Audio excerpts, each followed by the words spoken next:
Hello friends, welcome back to my channel Shaina Goyal. I hope friends आप सभी की preparations अच्छी चल रही होंगी।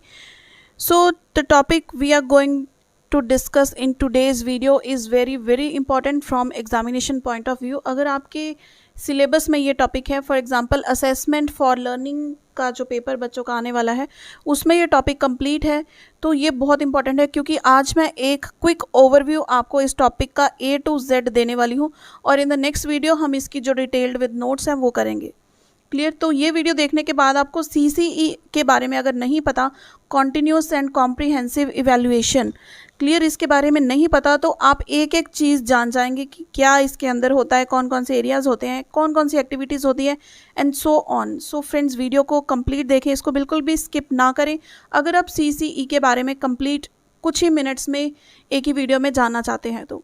So friends, before I start with the concept, अगर आप मेरे चैनल पर नए हैं तो इसे सब्सक्राइब कर लें और साथ ही में क्लिक कर दे बेल आइकन पर to get notifications of my latest uploads. So as you can see, continuous and comprehensive evaluation CCE।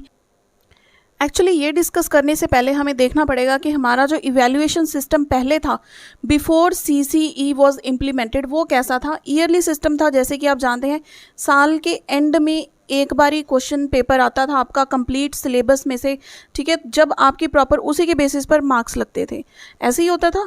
तो उसमें क्या फॉल्ट्स थे कि बच्चे अच्छे से स्टडी नहीं करते थे और एकदम से बर्डन पड़ता था at the end of the year. Clear? लेकिन CCE पैटर्न क्या कहता है, एक बिल्कुल इसका ओवरव्यू सुन लीजिए।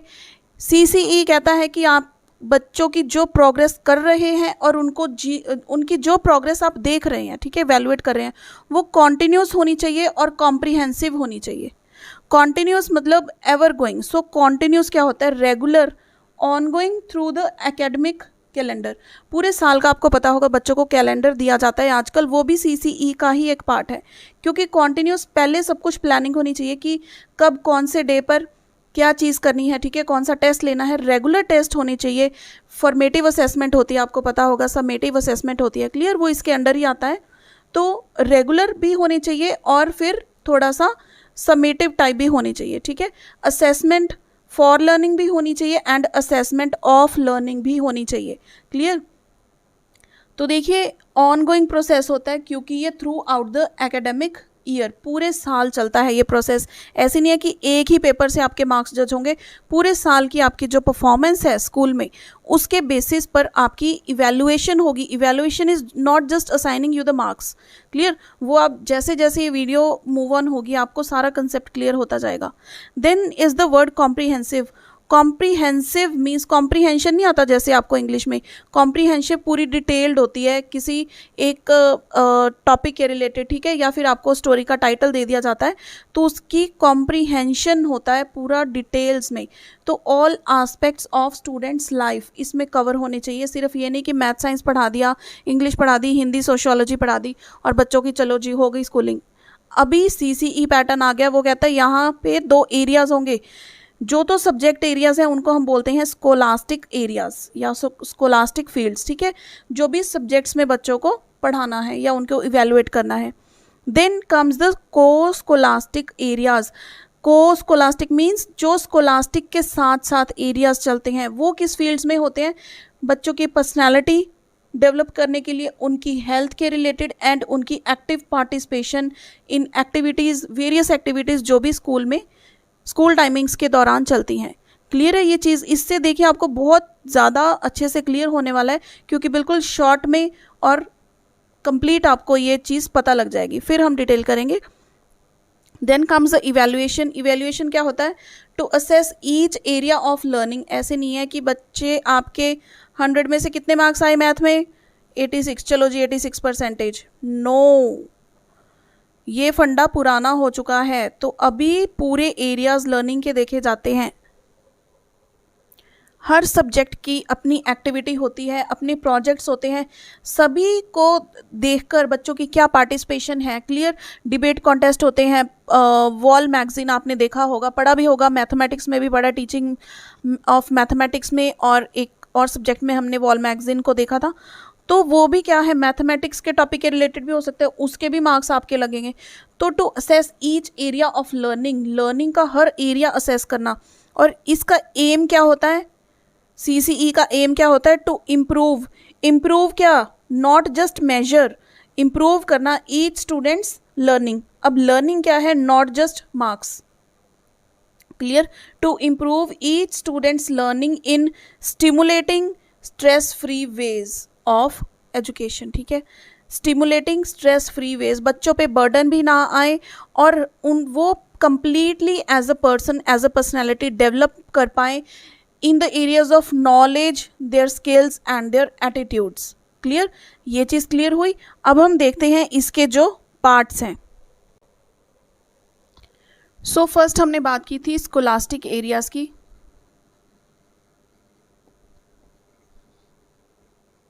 अब स्कोलास्टिक एरियाज में क्या आएंगे? जो भी हम सब्जेक्ट्स पढ़ते हैं, लैंग्वेजेस पढ़ते हैं। क्लियर? तो इसमें क्या आ जाएगी? Languages like English, Hindi. Clear? Then इसमें आएगी आपकी साइंस, मैथ्स, सोशल साइंस।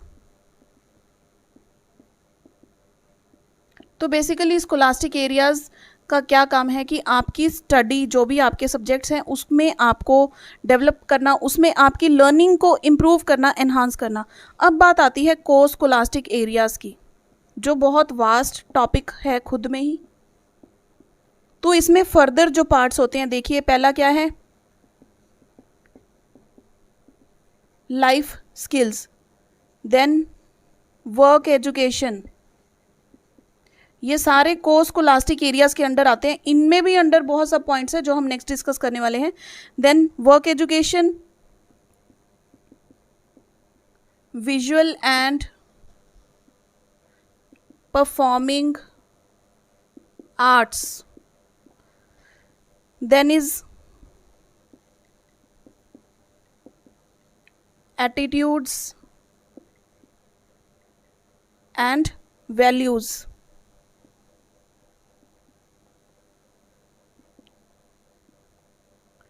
को करिकुलर एक्टिविटीज, इस पर आपको एक पूरा चैप्टर है स्कूल मैनेजमेंट में। क्लियर? तो वो भी डिटेल अगर आप देखना चाहते हैं, वीडियो का लिंक आपके साथ मैं इसकी डिस्क्रिप्शन में शेयर कर दूंगी, आप वहाँ से चेक कर सकते हैं। Then last is physical and health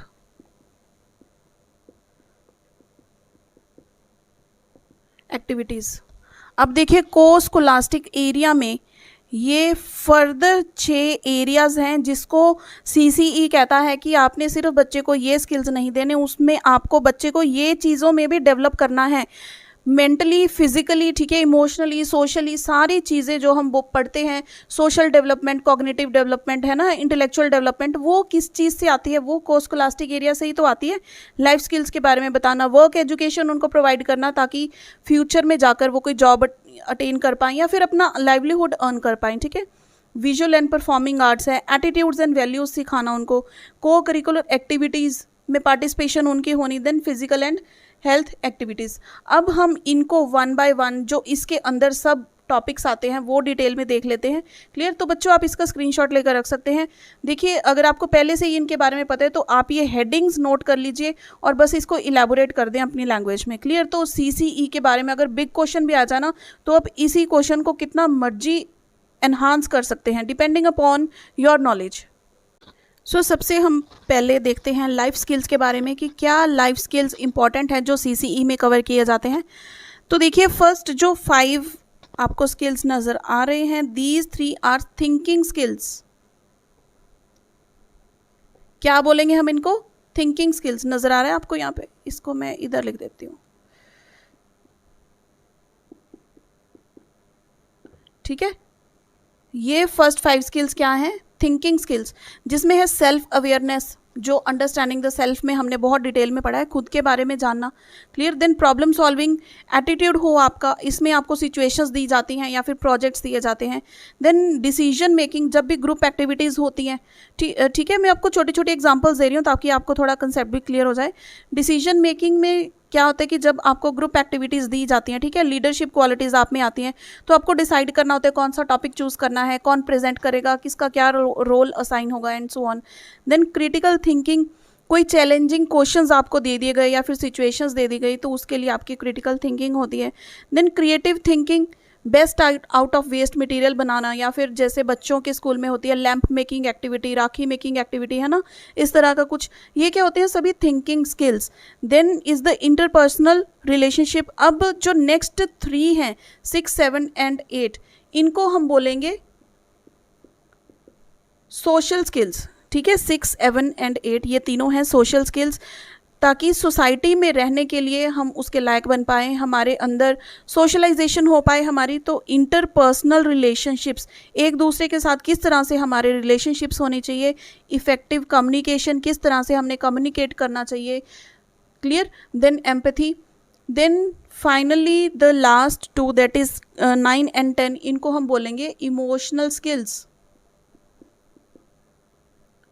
emotional skills, managing your emotions, then dealing with stress. हमें एकदम से आपकी जो एज होती है, देखिए starting from 10 years to 20 years, ठीक है, ये जो टाइम पीरियड होता है ना, बहुत एग्रेसिव टाइम पीरियड होता है, क्योंकि इसमें आपकी जो माइंड है एकदम से आप कुछ कर भी सकते हैं, इतने डेयरिंग भी हो जाते हैं, है ना, एकदम से आप डर भी जाते हैं। तो माइंड क्या बहुत एग्रेसिव रहता है, अनबैलेंस्ड रहता है, बैलेंस्ड माइंड नहीं होता। तो मैनेजिंग योर इमोशंस आपको सिखाया जाता है, क्योंकि तब आपको प्रॉपर गाइडेंस देनी बहुत ज़रूरी है। देन डीलिंग विद स्ट्रेस, छोटी छोटी बातों पर बच्चे स्ट्रेस ले जाते हैं। कोई फ्रेंड ने ठीक है बात करना ही बंद कर दिया तो स्ट्रेस हो जाएगा कि मेरा तो कोई फ्रेंड ही नहीं है, बिल्कुल छोटी सी एग्जाम्पल है। और कितनी बड़ी बड़ी बातें हो जाती है ना, स्कूल में ब्रेकअप्स हो जाते हैं and so on. You are very intelligent, you know all the things. So ये देखिए, ये तो थे हमारे life skills, dealing with stress and so on. तो now next is work education. आप फ्यूचर में कोई भी फील्ड में जा सकते हैं, उसके रिलेटेड आपको थोड़ी थोड़ी बेसिक जो है एजुकेशन प्रोवाइड करना, बेसिक स्किल्स देना। So first is cookery skills, like cooking classes होती हैं स्कूल्स में, फ्री क्लासेस भी होती हैं। स्क्रीन पेंटिंग में क्लासेस होती हैं, अगर आप इन फ्यूचर पेंटर बनना चाहो। बच्चों का इंटरेस्ट देखा जाता है कि किस फील्ड में बच्चों का इंटरेस्ट है। ऐसे नहीं है कि सिर्फ आपको स्टडीज़ में इंटरेस्ट है तो ही आपका फ्यूचर है। अगर आपका किसी भी चीज़ में इंटरेस्ट है तो उसी हिसाब से आपकी फील्ड बनाई जाती है। There are so many fields to explore in today's time, ठीक है, आप फील्ड्स गिनते गिनते थक जाएंगे, लेकिन बच्चों का जो इंटरेस्ट है ना इतना डिफरेंट होता जा रहा है आज के टाइम में। सो वैसे ही जो वर्क एजुकेशन की चॉइसेस हैं स्कूल्स में या कॉलेजेस में, वो बहुत अच्छे से प्रोवाइड की जाती हैं। Then hand embroidery, running a book bank, ये आप देख सकते हैं। Repair and maintenance of electrical gadgets, इनके साथ इनकी रिपेयर भी सिखाई जाती है। देन फोटो कॉपी हो गई, या फिर इसके अलावा आप कह सकते हैं recycling of paper, clear. Computer operations and maintenance, ऐसा कुछ, ये सारी किस में आती हैं, वर्क एजुकेशन के अंदर, ताकि आप अपने फ्यूचर में अगर इनमें से कोई चीज़ फील्ड चूज़ करते हैं तो आपको उसके बारे में बेसिक नॉलेज पहले से ही प्रोवाइड की जाए। Now next come the visual and performing arts. बच्चों को म्यूज़िक में इंटरेस्ट होता है, थोड़ी रिक्रिएशनल एक्टिविटीज़ भी तो होनी चाहिए। अगर आप फ्री टाइम है, जब भी आपका फ्री पीरियड है, ठीक है, सारा दिन पढ़ते पढ़ते हम बोर हो जाते हैं, तो कुछ इंटरेस्टिंग एक्टिविटीज़ जो विजुअल एंड परफॉर्मिंग आर्ट्स, जहाँ पे हम खुद से कुछ ना कुछ काम करते हैं, क्लियर। तो वो क्या है, music that can be vocal and instrumental, clear. Dance में बच्चे पार्टिसिपेट करते हैं, ड्रामाज होते हैं, ड्राइंग में कुछ बच्चे जाते हैं। आपको ऑप्शंस होती है ना, आपने भी अक्सर देखा होगा स्कूल में आपसे पूछा गया होगा, अगर आप म्यूज़िक लेना चाहते हैं या आप आर्ट लेना चाहते हैं, क्राफ्ट में जाना चाहते हैं, पेंटिंग, तो ये सारे sculpture, puppetry, folk art forms etcetera, इस तरह की ये सारी किसके अंडर आती हैं, विजुअल एंड परफॉर्मिंग आर्ट्स के अंदर। Then CCE also deals with attitudes and values. Attitude and values towards your teachers, ठीक है, स्कूल मेट्स की तरफ आपका क्या फ़र्ज़ है, किस तरह का आपका एटीट्यूड होना चाहिए अपने पीयर्स के साथ, अपने क्लासमेट्स के साथ, अपने सीनियर्स के साथ, जूनियर्स के साथ, clear.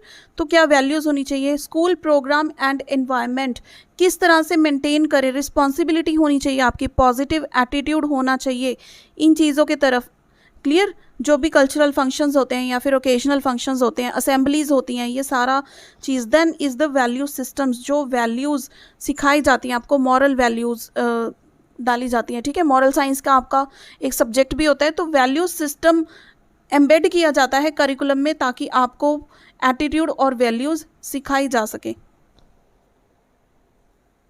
So now finally we will see the co curricular activities, जो फर्दर दो तरह की होती है। एक तो होती है physical health and physical education वाली एक्टिविटीज़, एंड एक होती हैं अदर एक्टिविटीज़।